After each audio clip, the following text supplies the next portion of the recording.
কুমিল্লার মুরাদনগরে এক নারীকে ধর্ষণের পর নিপীড়ন ও বিবস্ত্র করে ভিডিও ছড়িয়ে দেওয়ার ঘটনায় মাস্টারমাইন্ড ফজর আলীর ভাই শাহপরানকে গ্রেফতার করেছে র্যাব।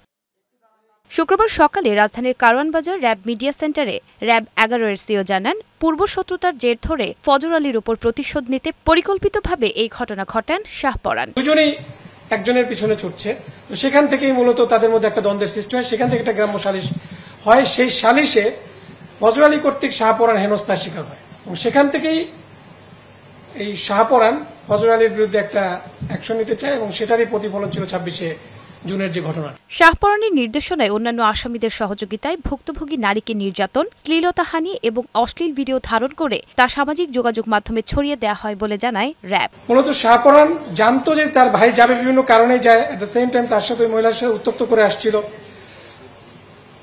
সেইভাবেই শাহপরান ফজর আলীকে এই হেনস্থা করানোর জন্য এই পরিকল্পনা ২৬শে জুন করেছিল। এখন পর্যন্ত এ ঘটনায় ৪ জনকে গ্রেফতার করা হয়েছে উল্লেখ করে র্যাব জানায়, প্রকৃত ঘটনার বিস্তারিত জানতে এ নিয়ে আরও তদন্ত প্রয়োজন।